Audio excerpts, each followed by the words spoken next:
Niining panahon nga ang putling ebanghelyo gihagis sa mga hiwi nga pagtulunan. Kinahanglan mo barug ang mga tinun-an ni Kristo sa pagpakigbisog sa paglaban sa pagtuo, nga magkausa ug alang sa tanang panahong gihatag sa Dios ngadto sa iyang katawan. Maoy hinungdan nga namugna kining tulumanon ang putling ebanghelyo. 30 minutos nga pagsabwag sa tinuod nga ebanghelyo. Kauban ni Pastor Jeremias Hangad, ang putling ebanghelyo.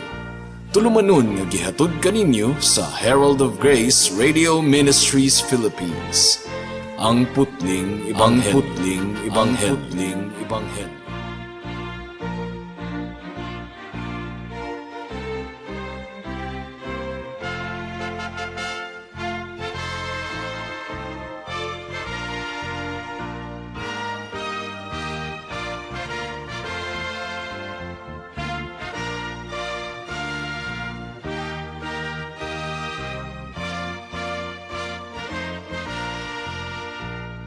Alang sa pagpamalandong sa pulong sa Ginoo niining takna atong pag-aablihan ang atong Biblia sa Mark chapter 14 verse 53 hangtod sa 65.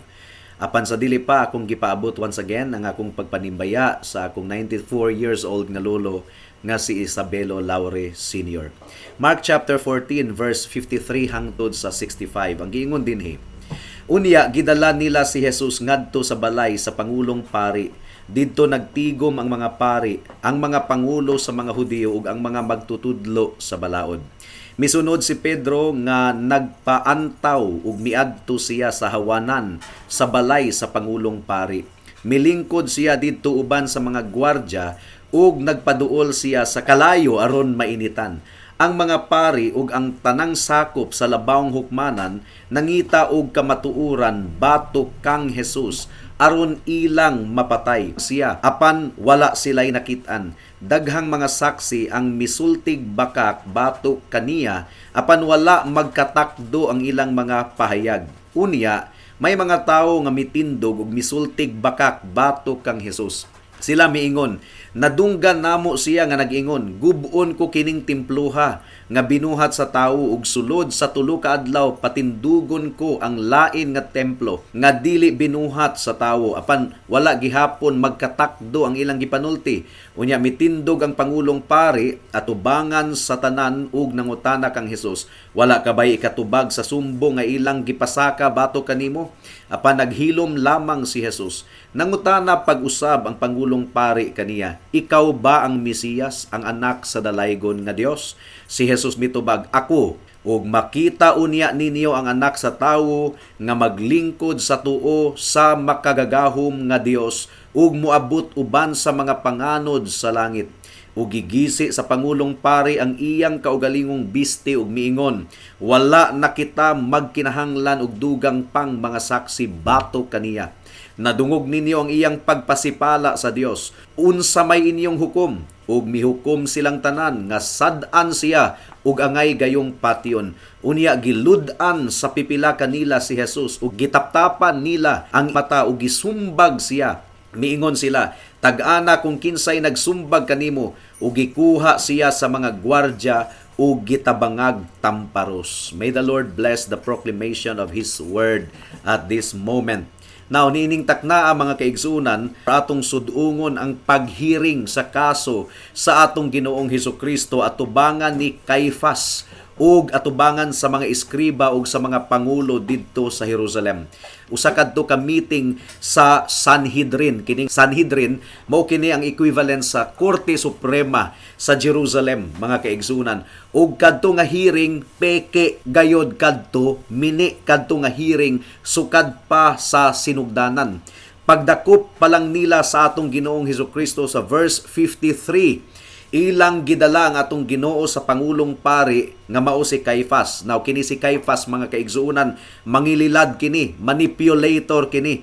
Ug walay problema kang Caifás nga magpaagas og inosente nga dugo. Giplano na gayud ni Caifás kini nga higayon pero wala gyud siya idea nga paspas di ay kayo kining mahitabo gumikan kay nagbudhi man si Judas sa atong Ginoong Hesukristo. Pangandoy gayud kaayo ni Caifás nga mapatay ang atong Ginoo, gumikan kay nahulga ang ilang posisyon, ingon nga iskriba ug pariseo ug miyembro sa Sanhedrin, gumikan kay gi-expose sa atong Ginoong Hesukristo ang ilang pagkatigpakaaron ingnon mga kaigsunan. Now sa verse 54, gipahinumduman kita nga si Pedro misunod gayod didto sa palasyo sa pari ug milingkod siya kauban ang mga sulugoon didto aron masaksihan niya ang mga mahitabo. Now aron masabta nato kini nga passage ug sa mga musunod nga mga mahitabo, kinahanglan nga atong ibutang sa atong alimpatakan nga si Kristo miatubang og duha ka korte mga kaigsuonan. Una, kadtong eklesiastikanhon nga korte.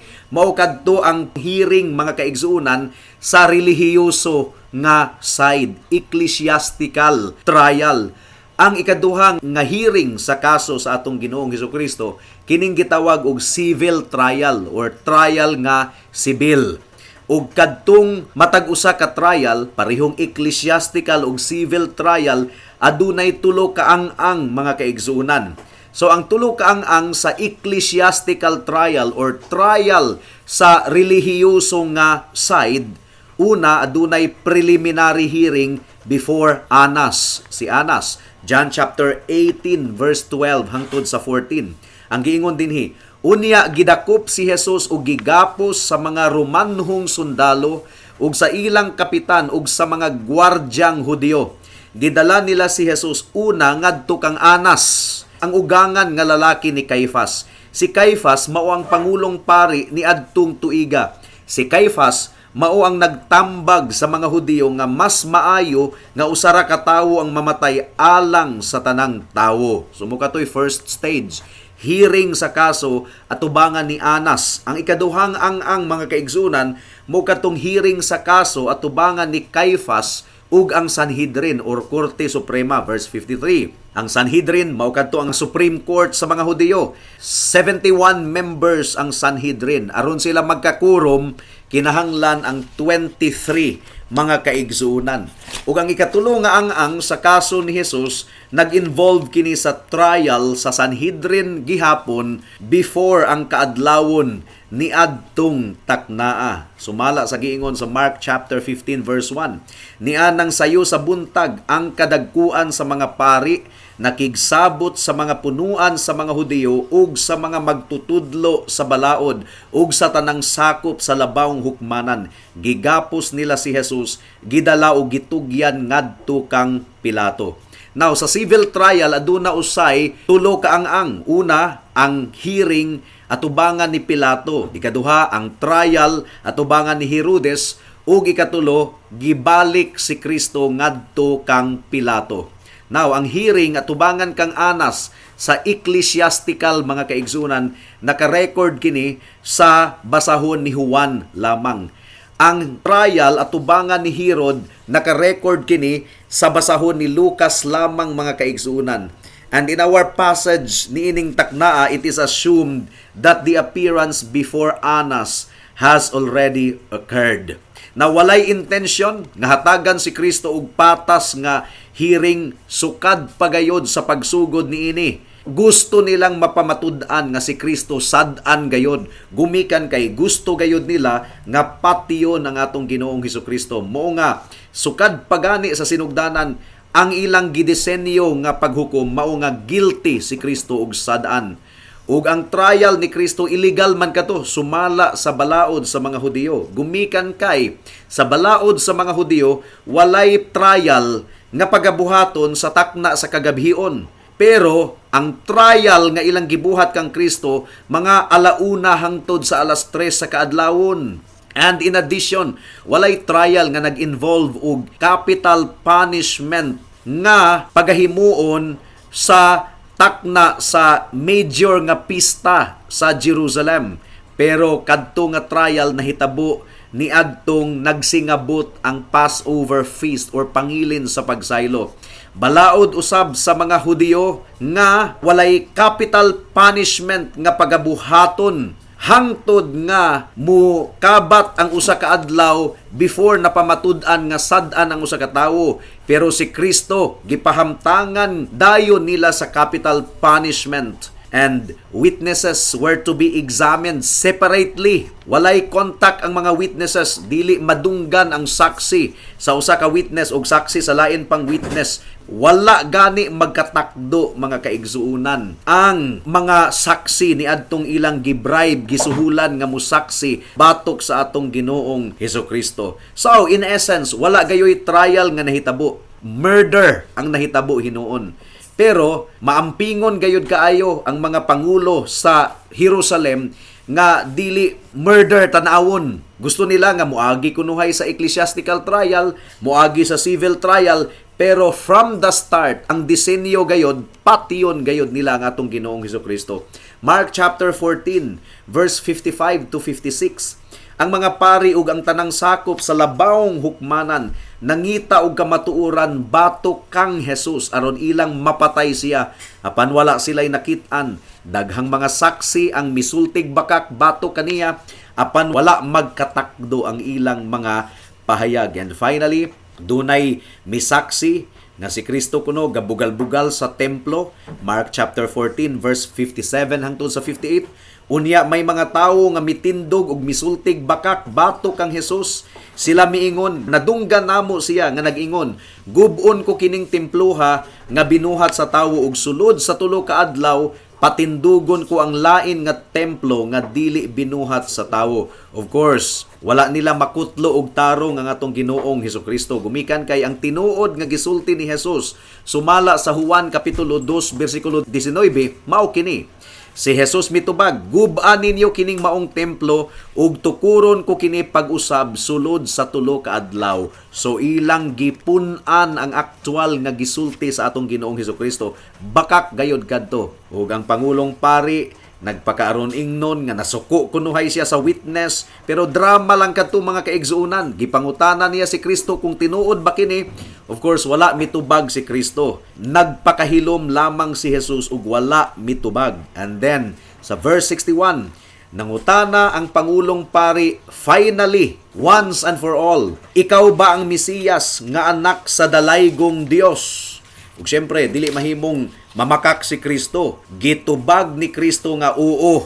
Kung dili unta ang tubag ni Kristo, nahuman na unta ang trial. Pero kay tinuod man gyud nga siya ang Mesiyas, ang anak sa dalaygong Dios, dili mahimong magpakahilom siya. Kay tinuod gayud kini, iyang gigamit ang pulo nga ego imi. Ako kini or ako gyud, ug ang kining ego imi, Dios lamang ang adunay katungod nga mo pronounce ni anang ako mao ako. Gigamit kana ni Kristo. Nadunggan kini sa mga pangulong pari ug mao kadtoy hinungdan nga ilang gihukman si Jesus. Gumikan kay wala sila mituo nga si Kristo mao gayud ang Mesiyas ug anak sa buhi nga Dios. Mao nga ilang gihukman si Kristo nga patyon. Well, dili matingali 100% ang desisyon, gumikan kay sigurado gayud nga wala miuyon si Nicodemus ug si Joseph of Arimathea, sikreto nga mga magtutuo kang Kristo sa desisyon.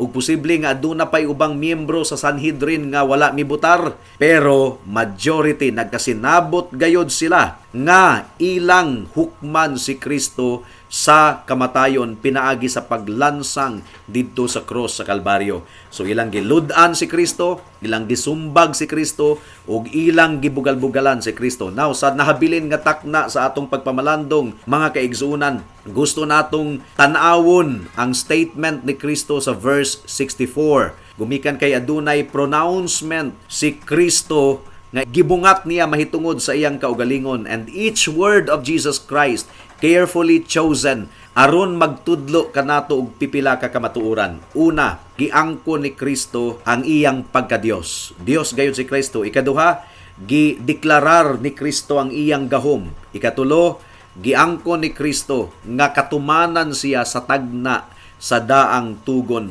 Mudangat kita sa unang obserbasyon. Giangko ni Kristo nga siya gayod Dios. Si Jesus mitubag, ako, ego eimi. Kining ego eimi, pangalan kini sa Dios lamang. Ako mao ako. ang Dios lamang ang adunay katungod nga bungaton kini. 5,000 times sa balaang kasulatan mga kaigsuunan kining ego, eimi or ako gigamit kini sa atong buhi nga Dios.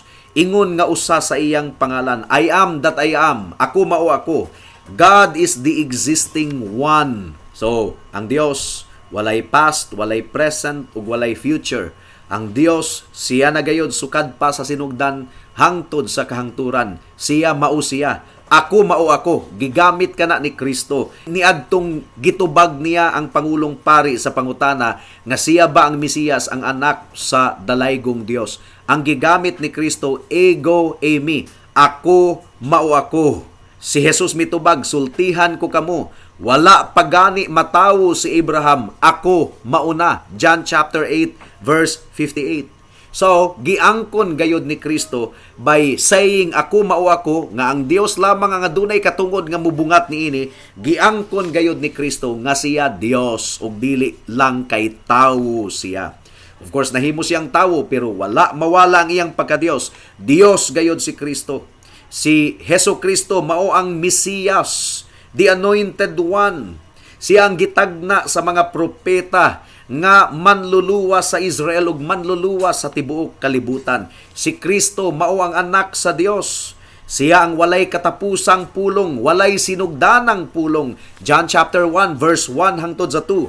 Sa wala pay nabuhat bisan unsa ang pulong diha na. Ang pulong uban sa Dios ug ang pulong Dios. Sukad pagayod sa sinugdan ang pulong uban sa Dios. Gitawag si Kristo og pulong. John chapter 1 verse 14. Ug ang pulong nahimong tawo ug mipuyo uban kanamo, puno sa grasya ug kamatuoran. Nakita namo ang iyang himaya, ang himaya nga iyang nadawat ingon nga bugtong anak sa amahan. So Jesus Christ is fully and completely God. No matter how many groups ang nag-ingon nga si Kristo tawo lang ug dili Dios. But if we will study the Bible carefully, klaro gayud kaayo nga si Kristo Dios ug dili lang kay tawo. Gideklarar ni Kristo nga siya gayud Dios by using the expression ego eimi, ako mao ako. Ikaduhang punto, ang pagdeklarar ni Kristo sa iyang gahom. Verse 62. Ug makita unya ninyo ang anak sa tawo nga maglingkod sa tuo sa makagagahom nga Dios ug muabot uban sa mga panganod sa langit. So gidugang ni Kristo kining mga pulunga aron ipakita gayod nga siya anak sa Dios ug aron ipakita kanila nga ang ilang gigapos aron ilang pagapatyon anak sa Dios, aron makabaton og kahadlok ang ilang kasing-kasing. Pero walay kahadlok ang ilang kasing-kasing kay gusto gayud nilang patyon si Kristo. Wala sila makaamgo nga gibuhat lang nila ang gitakda ng daan nga mahitabo. Pero gi-inform sila ni Kristo nga bisan og gidakop nila siya ug ilang giplanuhan nga patyon, pero nagtagna ang Ginoo sa verse 62 nga makita nila ang anak sa tawo, si Hesukristo, nga maglingkod sa tuo sa makagagahom nga Dios ug moabot uban sa mga panganod sa langit. Now, si Kristo karon naglingkod sa tuong trono sa Dios in all power and authority. He is seated at the right hand of the power. And it signified nga ang tanang gahom ug awtoridad gigunitan sa atong Ginoong Hesukristo. It is at His disposal. Matthew chapter 28 verse 18. Gihatag kanako ang tanang gahom sa langit ug sa yuta. Mausab kini ang giingon sa Roma kapitulo 1 bersikulo 3 hangtod sa 4. Mahitungod kini sa iyang anak, ang atong Ginoong Hesukristo. Natawo siya nga kaliwat ni David, ug sa iyang espirituhanong pagkabalaan gipadayag siya nga anak sa Dios uban sa dakong gahom pinaagi sa iyang pagkabanhaw.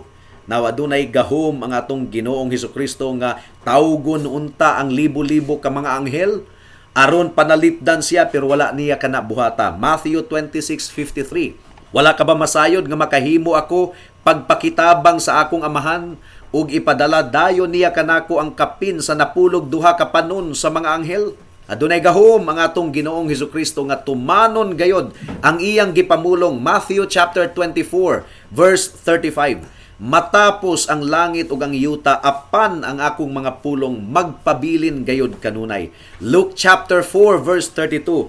Ug nahibulong silang tanan sa paagi sa iyang pagtudlo, kay may gahom man ang iyang mga pulong. So you see, gamhanan gayod ang pulong sa atong Ginoong Hesukristo. Adunay gahom si Kristo nga itugyan niya ang iyang kinabuhi, ug aduna usay gahom ang atong Ginoo nga bawion kini. John chapter 10 verse 17 to 18. Ang amahan nahigugma kanako, kay ako andam man pagtugyan sa akong kinabuhi, aron madawat ko kini pagbalik. Walay makahimo pagpatay kanako. Ang akong kinabuhi ihatag ko sa kaugalingon kong pagbuot. Mahimo ko ang paghalad sa akong kinabuhi, ug mahimo ko usab ang pagbawi niini. Mao kini ang gisugo kanako sa akong amahan. So, adunay gahom ang atong Ginoong Hesukristo nga pagatukuron ang iyang gingharian ug mulingkod siya nga hari taliwala sa iyang mga katawhan. Mark chapter 9 verse 1. Unya miingon siya, timan-i kini, pipila kaninyo dinhi dili mamatay hangtod nga makita nila ang pag-abot sa gamhanang paghari sa Dios. Ikatulo ug katapusang punto, ang katumanan sa panagna sa daang tugon. Verse 62. Ug moabot uban sa mga panganod sa langit. Mo man kini ang katumanan sa tagna ni Daniel. Sa Daniel chapter 7 verse 13 to 14. Ang giingon dinhi, may lain pagayod akong nakita diha sa akong pananawon. Nakita ko uban sa mga panganod sa langit ang daw usa ka tawo.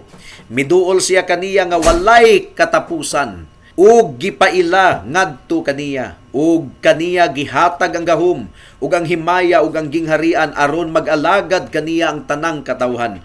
Walay pagkatapos ang iyang gahom, kay dili man malumpag ang iyang gingharian. So, fulfillment kini. Si Kristo ang katumanan niini nga panagna.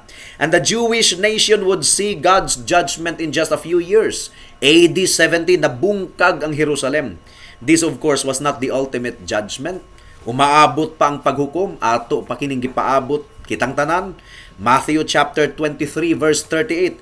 Karon biyaan sa hingpit ang imong balay ug magmingaw kini. Mark chapter 13 verse 2. Bitubag si Jesus, nakita ba ninyo ang kinatibuk-an sa templo? Walay bisan usa ka bato nga mahibilin sa nahimutangan niini. Tumpagon gayod kining tanan. Ug nahitabo kini ni adtong AD 70 hangtod karon. Wa gyud matukod pag-usab ang templo sa Jerusalem, kay dili na magyud kana matukod pag-usab.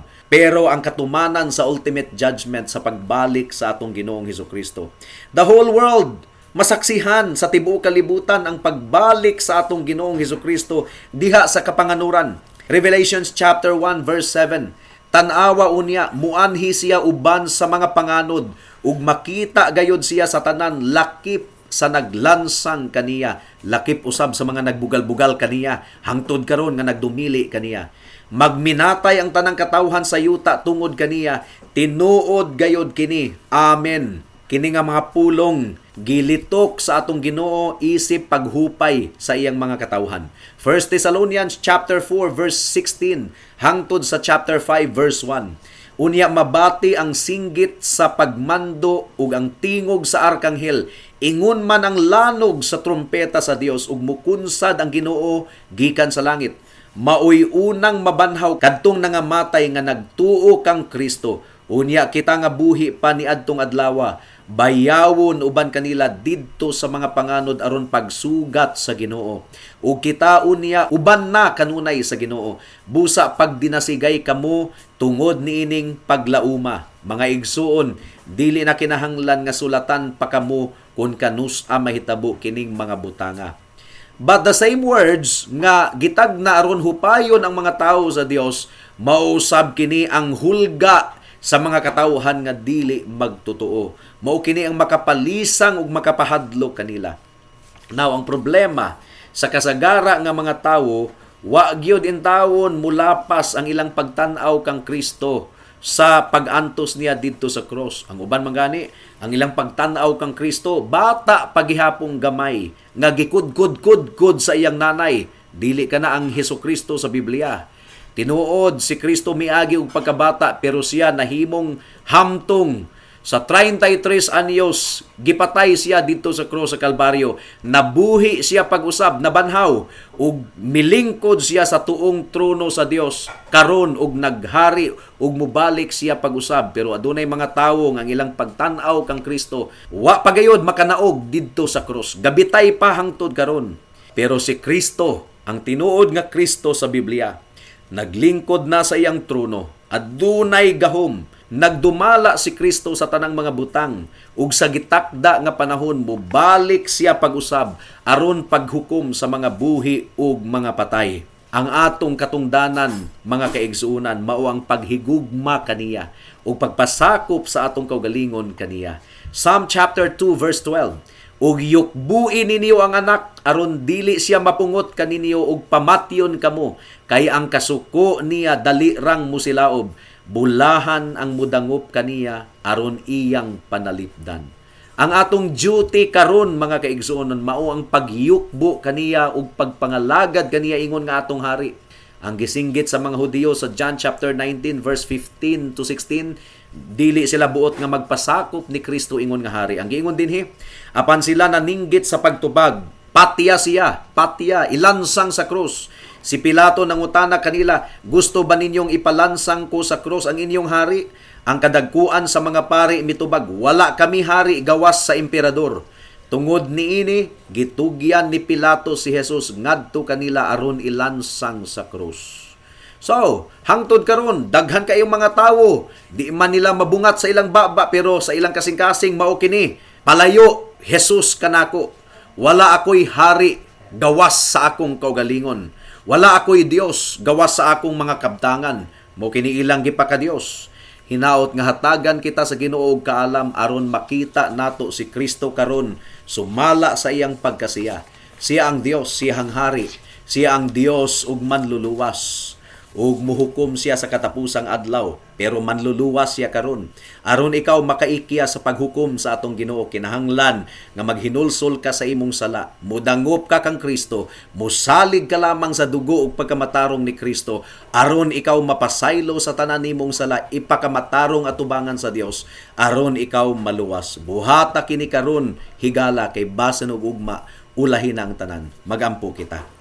Salamat o Dios sa kahimayaan ni Hesukristo nga imong gipadayag kanamo niining taknaa, hinaot nga magpasakop ang tanan kanimo, ingon nga Dios ug hari, ingon nga manluluwas. Luwasa ang mga nakapamati niining nga mensahe o Dios. In Jesus name we pray. Amen.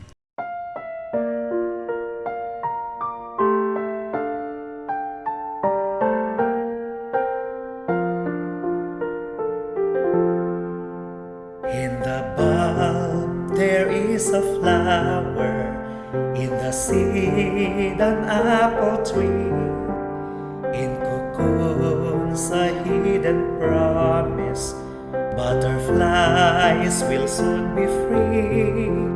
In the cold and snow of winter, there's a spring that waits to be unrevealed until its season, something God alone can see. There's a song in every silence, seeking word and melody. There's a dawn in every darkness, bringing hope to you and me.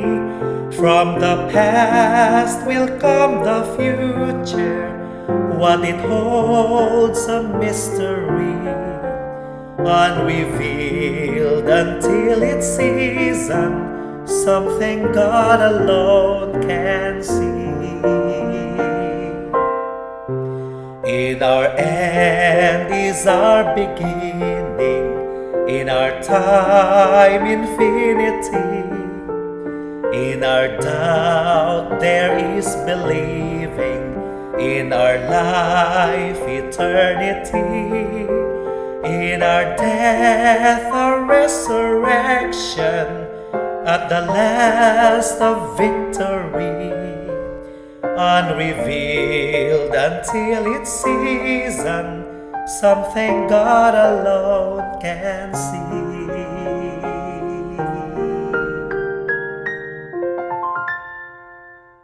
Alang sa dugang nga mga pangutana, mahimong mo text kang Pastor Jeremias hangad sa 0935 744 3030.